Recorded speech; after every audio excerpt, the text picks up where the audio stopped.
Hello there, international movie friends, and welcome to a new episode of What to Watch.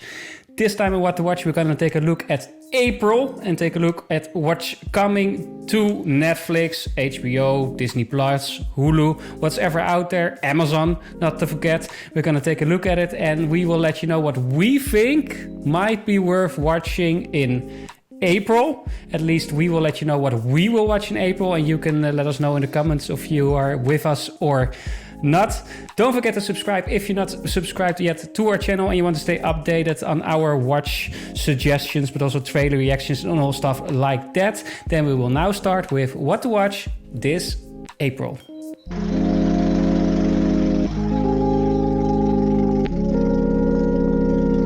Guys, what to watch this April? There's a lot coming to the streaming services, not so much coming to cinemas yet, unfortunately, of course. Cinemas? But yes. What's that? What cinema? Yeah. Cinema. Oh yeah, that was that thing that we used to go to. Yeah. No cinema here, yeah. Those were the days. Yeah. One day, maybe. Nachos, one day. But big colas. You know. But I have to say, I saw a meme this week. Someone saying like, well, what are we complaining about being in a quarantine when it was, I don't know, 2002 or the 90s, when we only had our Nokia 3010 and the only thing you could do is play Snake. Well, then now we are quite blessed, of course. Don't forget Super Mario. Of course. Nothing wrong with Snake also. Nothing wrong with Snake. Yeah, that's true. But for a year.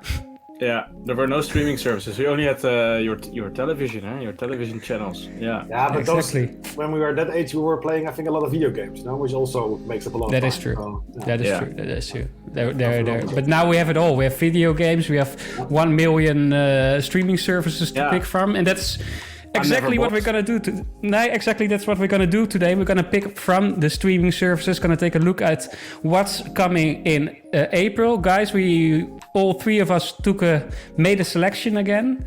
Yeah. 2 series or movies, and we're gonna see which interests us most, at least. Koen, was it difficult for you to pick something this month? Yeah, to be honest, it was. Yeah, I feel like I finished Netflix because our Netflix is way smaller than yours. Oh yeah, so Romania. We don't have and also they remove a lot every time, and they don't bring a lot of new stuff. So every time I'm looking like, when is the new stuff coming? And so I also had to go to Amazon to pick one of the choices. But also there, we have like, I think 20% is actually like English language, and the rest is like, we have a lot of Bollywood productions or whatever, which are fun to watch sometimes, but the Bollywood is like always way over the top. So yeah, it was pretty hard. Oh yeah, then I'm curious what you came up with in the end. I'm gonna give you the stage to present the first thing that you will watch in April. This is the moment where I find out if you live up to that mind-blowing sex. Imagine me and you and me, so happy together. It's perfect. So, what to watch in the month of April? I went to Amazon this time. Through all the beautiful Bollywood movies and productions, I found something that I thought is also interesting to watch. An American-British TV show developed collaboration with Sky. It's called Breeders. It's already the second season that is launched. It's a show produced and created by famous actor Martin Freeman. We know, of course, from The Hobbit, from Fargo, from Sherlock Holmes, where he plays Watson. Chris Addison and Simon Blackwell, both of them are famous for the show Veep.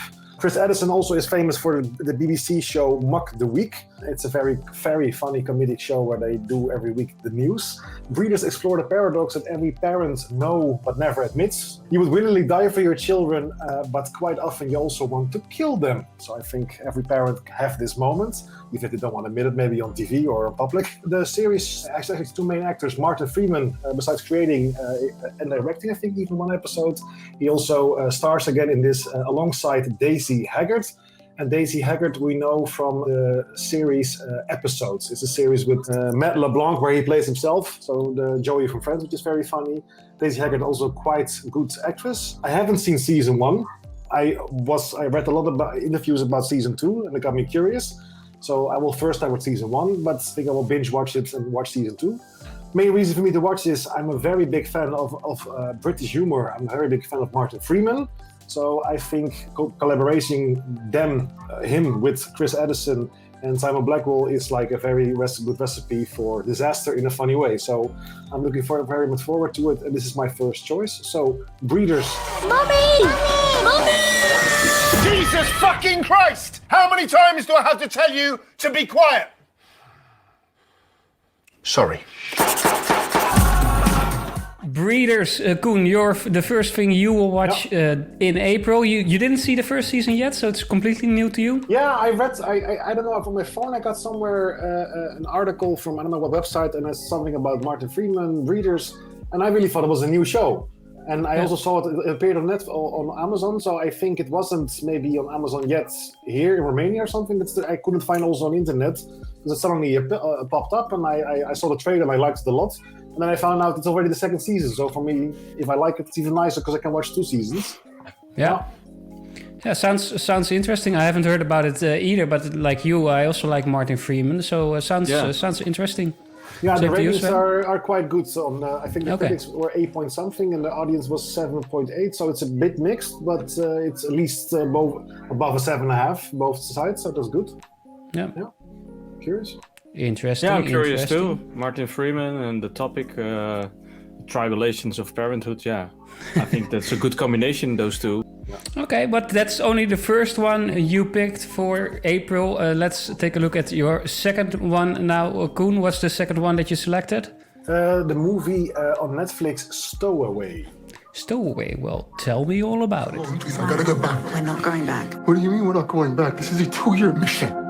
2 years is a long time to be away, but this is the opportunity of a lifetime. What else to watch in the month of April? The movie coming on 22nd of April on Netflix is an American-German production. Stowaway is the name. It's Netflix actually paid a lot of money. It's a survival sci-fi thriller starring Anna Kendrick, we know of course from Pitch Perfect, Toni Collette. It's the second feature from Penna and co-writer Ryan Morrison, which we know the duo is behind Mads Mikkelsen's Arctic from 2018, which is a very nice survival movie. Where does the movie is about? It's a mission to Mars. An unattended stowaway accidentally causes several severe damage to the spaceship's life support systems, facing dwindling resources and a potentially grim outcome. It's a little bit maybe a familiar story. A medical researcher, Anna Kendrick, emerges as the only dissenting voice against the clinical logic of both her commander, played by Toni Collette, and the ship's biologist, played by the actor from Hawaii Five-0, Daniel Do Kim. He's also from Lost. It seems like a nice sci-fi thriller in space, which I always like. The story, the synopsis from the movie is a little bit familiar, I think, so I'm very curious how they will pull it off. I've seen a part of the trailer, which actually looked very good. The visuals were very nice made. And I like Ryan Morrison and Penna because I saw the movie Mads Mikkelsen Arctic, which I very much enjoyed. So if they combine that survival kind of instinct that they, for instance, in my opinion, didn't pull off in the movie with George Clooney that came out last year, then I actually have maybe this is the movie we were waiting for last year, and they put it in a different way now. So yeah, the movie's coming out 22nd of April on Netflix. I'm pretty excited about it. So check it out. There's no way for all of us to survive.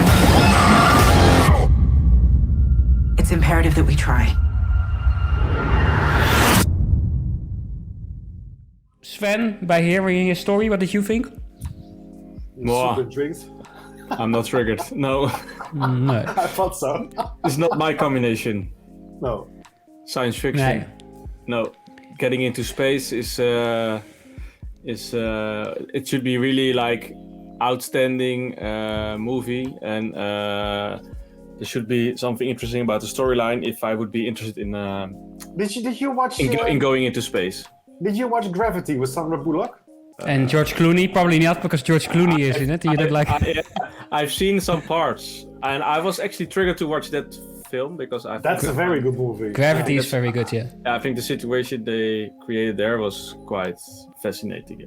Yeah. Because then they are lost together, right? They are they are lost in space. They get out of their craft, and then they and one of the two can only go back or something, right? Yeah, exactly. Yeah. Well, that's cool.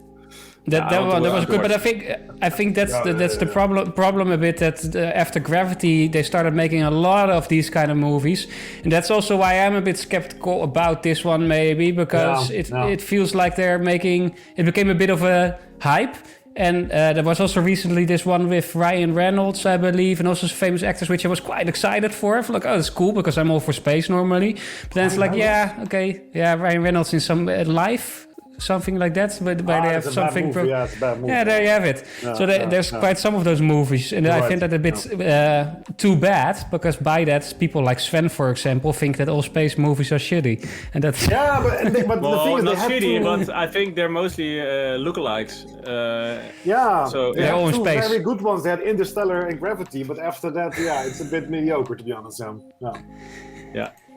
I'm very curious, because I really don't necessarily like Anna Kendrick. She plays in a lot of movies that are not my chick flicks, you would say.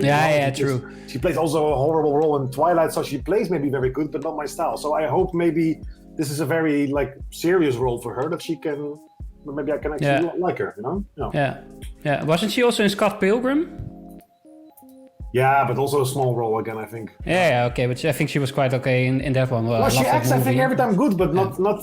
I don't like her part or the movies normally that she plays it. That's the problem, I think. No, but before we now get to pick which one we all three will watch for sure, Sven, I got one little space movie that I can recommend to you, and it's about some wizards that go around the galaxy. It takes place a very long time ago, and it's called a little movie called Star Wars. Maybe that's something you could get into sometime. It's really recommendable. But the Force and the dark side and a big moon. Yeah. Something with Luke. Someone's called Luke. Yeah. Well, maybe you have to put it on the What to Watch once. Good suggestion. Okay, I will change my both choices. I will put Star Wars 1, Star Wars 2. No, episodes 4 and 5. Sorry. I've seen one. I've seen one movie, by the way. Yeah, The Force Awakens. Yeah, No, you have to see the original ones. Yeah, that's the right way to start. But we're getting completely off topic. Let's pick now: Stowaway or Breeders. What will be your picks, Sven? Breeders. If he's coming. Breeders. Yeah.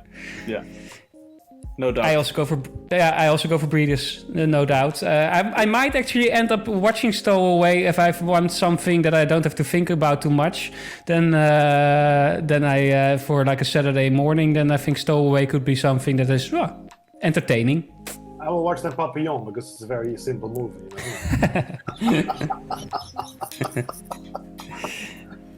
Great, good. It will be Breeders that we will watch and for sure review, the three of us. Maybe we will get into Stowaway if we find the time, who knows. But at least Breeders we will talk about in April on our channel. Then we will now get to Sven's selection for April. Concentrati.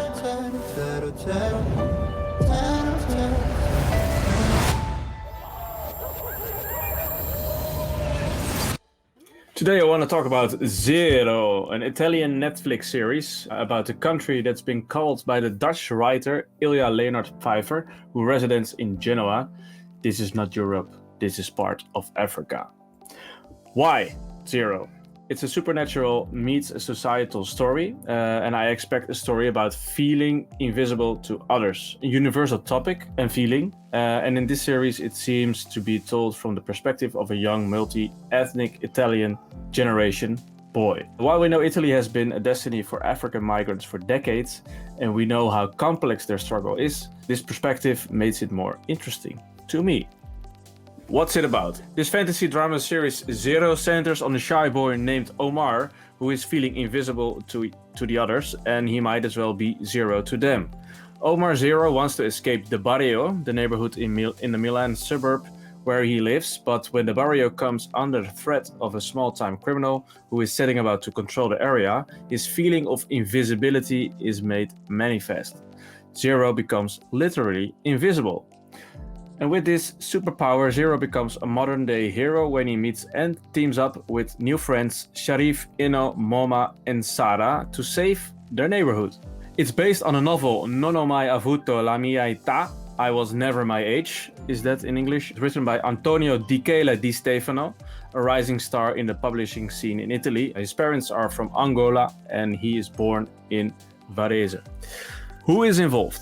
The cast of first and second generation Italian talents includes newcomer Giuseppe Dave Secche as Zero Omar, and this 8-episode fantasy series is written by Antonio Di Chele Di Stefano, who also wrote the book, together with Stefano Voltaggio. It's directed by Paolo Randi, and the soundtrack to Zero will feature contemporary Italian and international artists, including the locally famous rapper Marrakesh. When it's going to be released, Zero is a Netflix original series, premieres globally on April 21st, exclusively on Netflix. Guarda. Se lo guardi, si occupa di te. Se ti occupi di lui. Adesso tocca a me. Zero, Sven, this series coming to Netflix sounds interesting. Yeah, I think it's really cool. This combination of supernatural and societal storytelling I really like, and I think it's something we have in common since we started this channel. So exactly. Yeah. No, exactly. That to me at least, this sounds like something my kind of story. Have something that is relevant, told in a not too heavy way. Have some lightness added to it to make it to get the message, to my feeling, always even better across, I think. Yeah. Koen, how was it for you? Yeah, funny thing is actually that I saw the trailer. The trailer wasn't so interesting to me, but Sven's story made me really interested again. So that's nice. So I'm curious. Yeah, I think it's also cool. It's written by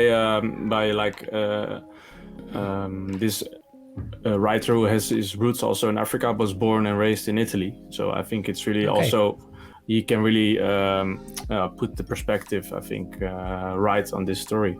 You got a second one prepared? Of course. Here we go.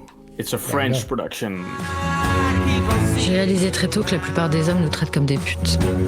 J'ai décidé d'être la reine des putes. Hello, nice to meet you. My second pick for What to Watch April is Madame Claude, a French biopic about a brothel owner, Fernande Grudet, also known as Madame Claude. Why this movie?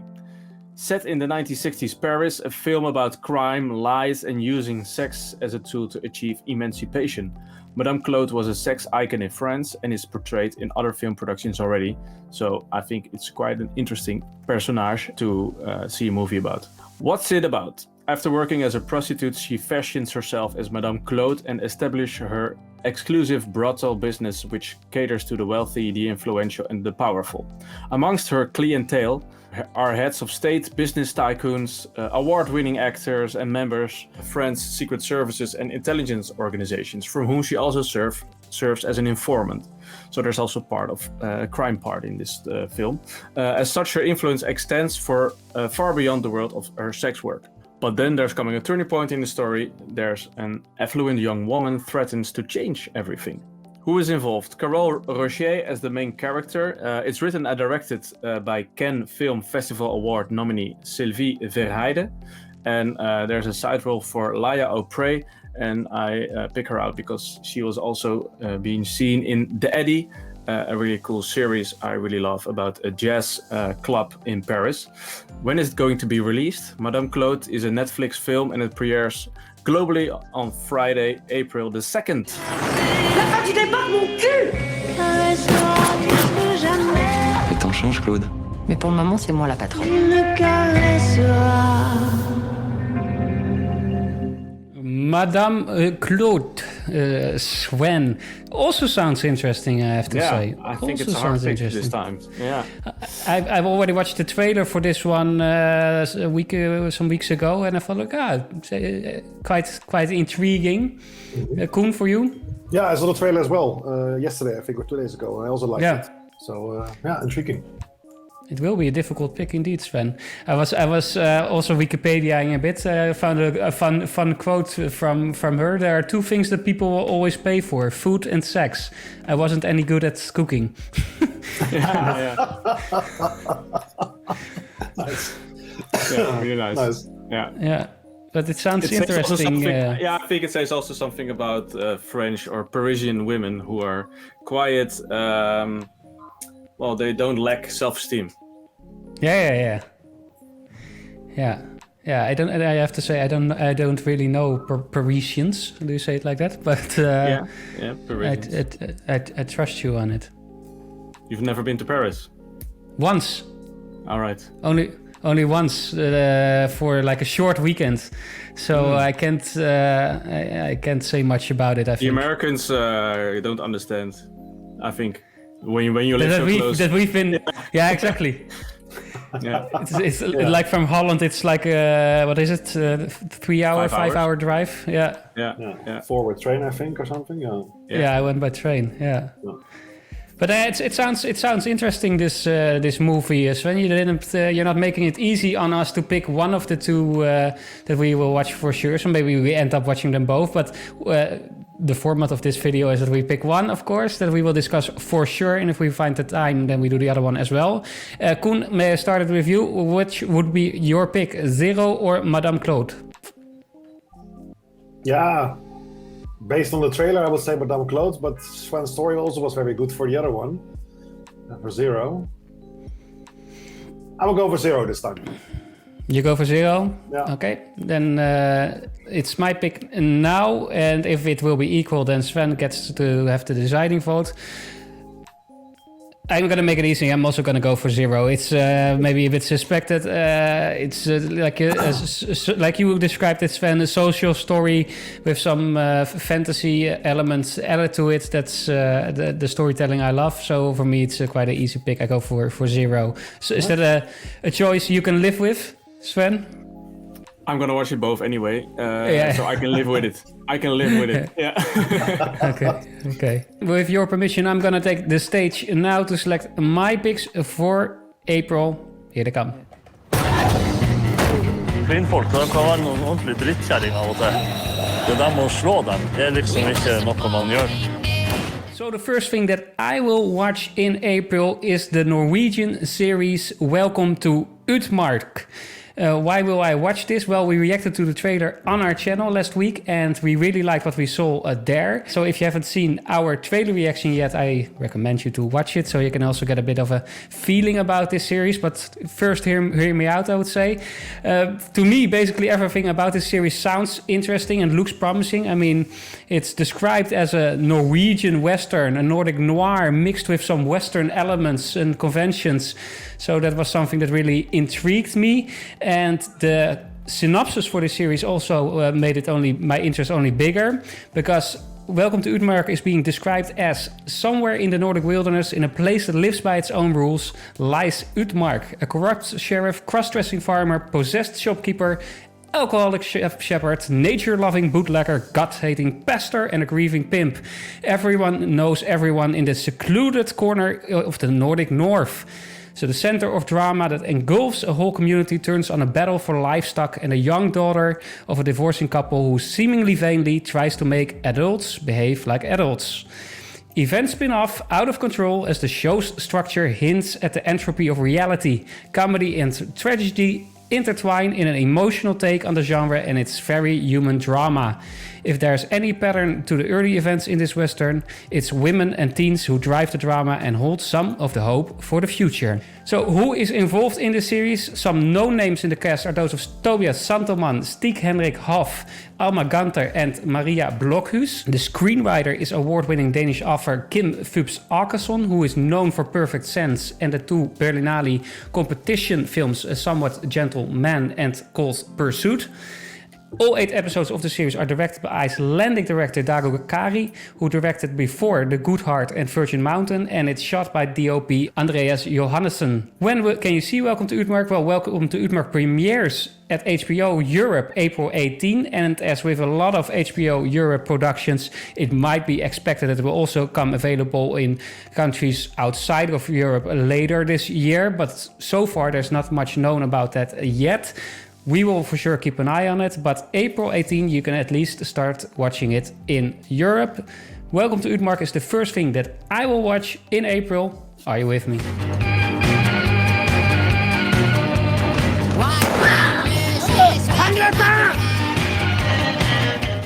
I'm with you. I'm with you too. A done deal. No surprise there. We already reacted to the trailer, of course. We all three liked it. I think. Yeah, definitely. I'm curious. Curious. Seems interesting. Yeah, okay. So I already knew that I would get you a bit interested in this one. So I try to put something next to it that might still get you a bit doubting. Let's see if I manage how you can doubt it. doesn't make it's just choice. Yeah. Fuck this. There's something bad in this house.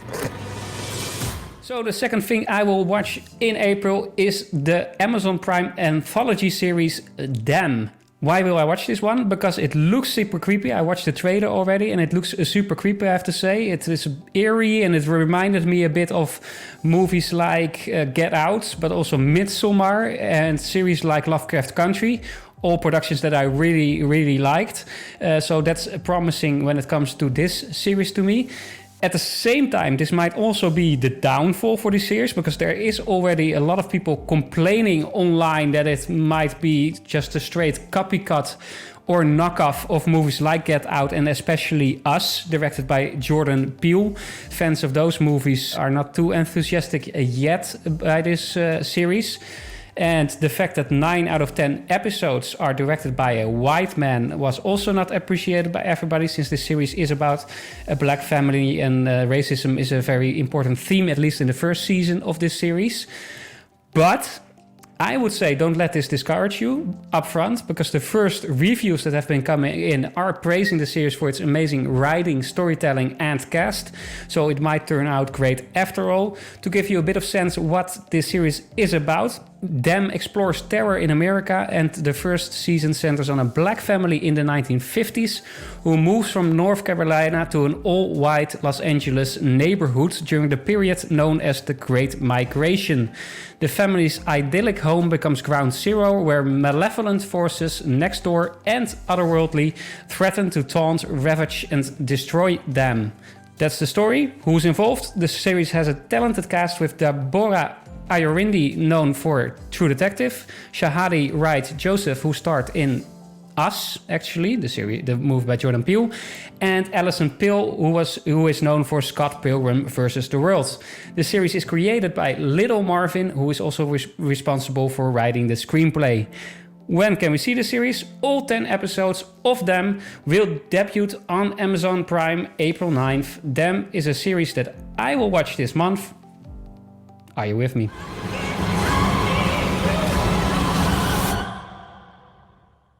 Think of home. There we have it, guys. Them. It must sound familiar to you. It's not easy to choose, to be honest. Told you. Familiar, you mean? You're referring to something, right? Well, like I said in my introduction, to me, at least watching the trailer, but also hearing the synopsis, it reminds me to a movie like Get Out, a movie that you, of course, didn't see. So I get that maybe for you that's a bit... no, not in the way that you, of course, didn't see it, but that, of course, I know that you didn't see it. Still not. So it reminded me of that, but also Lovecraft Country, a series that uses horror to talk about a racial topic. You see it more and more these days. I think after Get Out actually got nominated for the Oscars, it also becomes a bit of a trend, so to say. So in that way, it can remind you of that. Yeah, it's a quite good pick. Also really interesting. It's just a totally different selection. They are really good, I think, or interesting on their genre.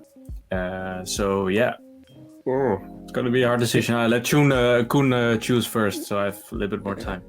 To start with, Koen, what did you think of my pitch here for this series? Did it intrigue you? Pitch is good, but when I heard Alison Pill is in it, I was already interested because she also was very good in the Newsroom, the show with Jeff Daniels. I didn't see that one. Yeah. Aaron Sorkin, very, very good show. And it's a very actually underrated actress, I think, still. She's very good. And I don't think the pick is actually hard in the end because... Okay. Yeah, and I will tell you why is because we already have a lot of these kind of series of movies, so I will still watch it, but I'm more interested now in can I choose already? Yeah, definitely do so. Yeah, I will go for Welcome to Utmark. Welcome to Utmark is your pick for April, the one that we will all watch together. If, of course, it gets the most votes. Sven, your pick for April, what would it be? Welcome to Utmark or Them? I would choose for Them because I chose for you already the other one. But has the final decision, right? So, I have the final decision. There we go again. And you realize you're in the Nordic countries, I have a gut feeling where he will decide for. So I think you should not be disappointed. That's my. I also have the same gut feeling. Yeah, exactly. Yeah, well, it is a difficult one because I really like them, and at least I like the trailers that I saw both. Like you said, Sven, it is completely different styles. But in the end, I think it is not super difficult for me. And the reason is also the reason that Koen gives is that I like to be surprised and see something I haven't seen before. That's what I like about movies and series. And I think the biggest chance that will happen is with the Norwegian Western series, Welcome to Utmark. I think that's something that can give me something new, something fresh, something with a new perspective. I will watch them also, but if I have to... talk about something with the three of you, it will for sure be Welcome to Utmark because I'm very curious about that one. Nice. Yeah. Well, perfect. Fair enough. Yeah. I look forward to. Welcome to Utmark. We add to the mix. That completes our selection for April. For the people watching, let us know if you agree with the picks we had. Let us also know if there's things that we didn't put into our What to Watch show, and that you think, hey guys, come on, how can you forget about this one in April? You have to watch this. Then maybe we will add it to our list. Let us know. You can expect of us in April to watch or not to watch reviews for at least the 3 things that we picked in this video, and of course we will also keep an eye on everything that will happen in the upcoming months and react to trailers and that kind of stuff. So don't forget to subscribe to our channel if you're not subscribed yet. Give us a like if you liked what we did here. Then I would say now from Sweden, hej då.